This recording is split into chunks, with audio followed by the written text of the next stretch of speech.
how would you describe when people ask you about Jim, and you did you worked on 3 different movies with Jim. How do you describe Jim? And is this the Jim Cameron you worked with on Aliens the same Jim Cameron that you worked with on Titanic? As far as did you notice? People ask me all the time, and I know what I say, and I would just like to know what your opinion is as far as working for him and what you thought about him. Yeah, as a boss and as a filmmaker, and that's a really good. That's a great question. Yeah, because I'm trying to, he was the same. I mean, the same intense person.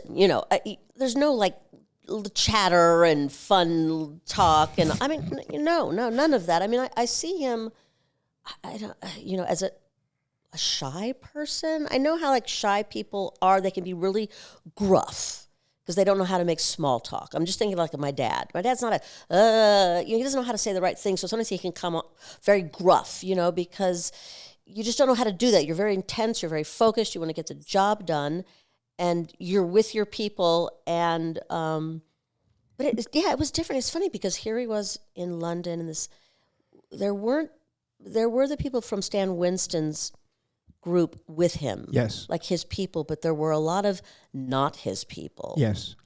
So there, Is that the case that when you work at Pinewood, if you go to work for Pinewood, you have to hire a certain amount of people that are like regulars at Pinewood that are certain crewmen, right? And those were the people that were having trouble with Jim and vice versa. Oh, correct? It's a huge studio, and you have it's the people. And I think it's probably like that with the big studios. There's the people who are always there and there's the people you bring in. But it was much more so structured that way. Structured, and the prop guy. He was the grandson of the prop guy, and things were done. They were certain way. Yeah, they were done a certain way, and and then you have this young, brash. Yeah, brash, kick-ass. And then American. They don't like Americans. Right. Look down upon Americans and all of that, and.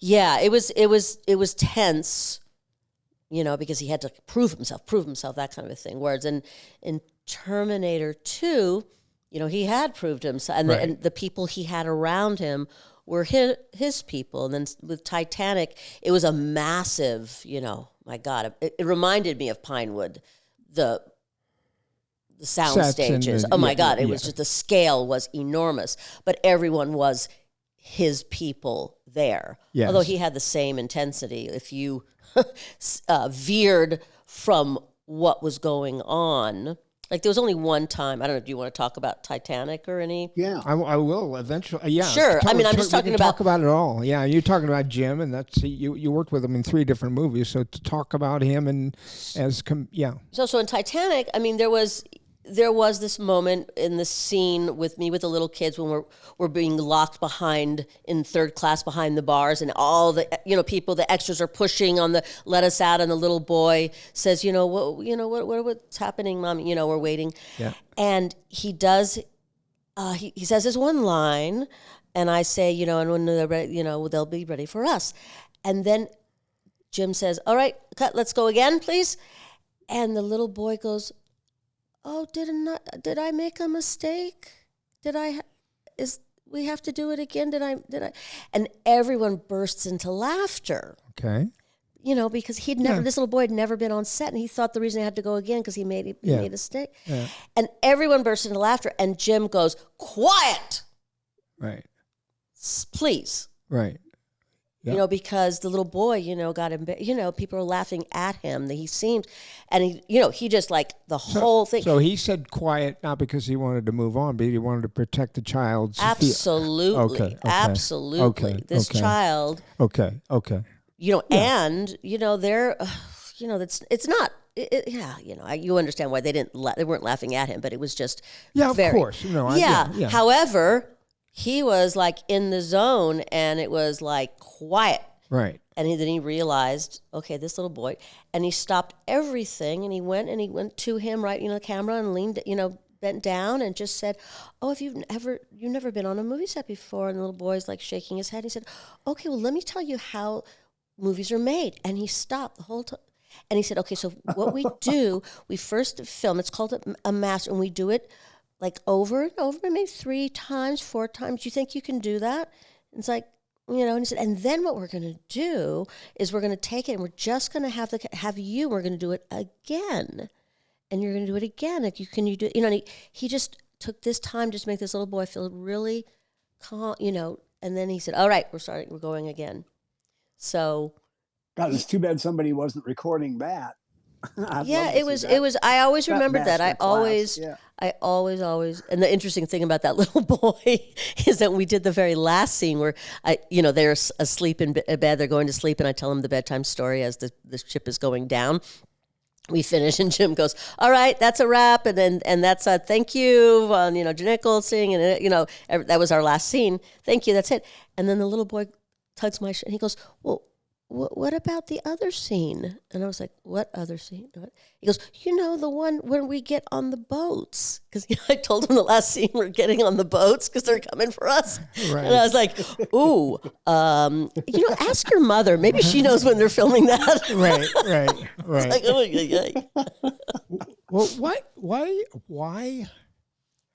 why do you think that Jim is misunderstood by the general sort of public out there? That it seems like Jim's always kind of fighting uphill as far as being. I don't think he cares. I mean that's. Oh, I think he cares. I think everybody cares. I don't.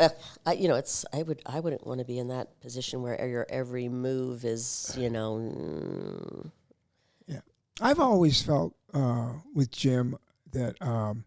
He sets the bar real high. Yeah. And I'm if you're lifting weights, you're competitive. You're in sports, you're competitive. And I'm always like, all right, if you put the bar up that high, I'll try to get over it, and I'll do everything I can. And it always seemed to me that he always worked maybe 2 or 3 times harder and longer than everybody else. And he's never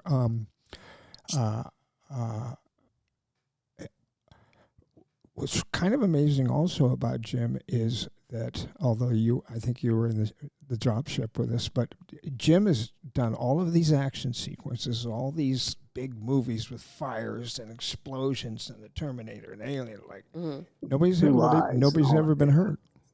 That I know. I mean, maybe somebody broke a leg or something. I didn't think about that. Yeah, no, I mean. Well, God, thank God. Nobody's ever been hurt. I've been on 2 movies where people have been killed, and I've been on other films where people are, hurt and have, Well, you told me, Michael, about Jim being deeply affected by somebody being killed shooting a scene that he wrote, and he wasn't even directing. Yeah. That's.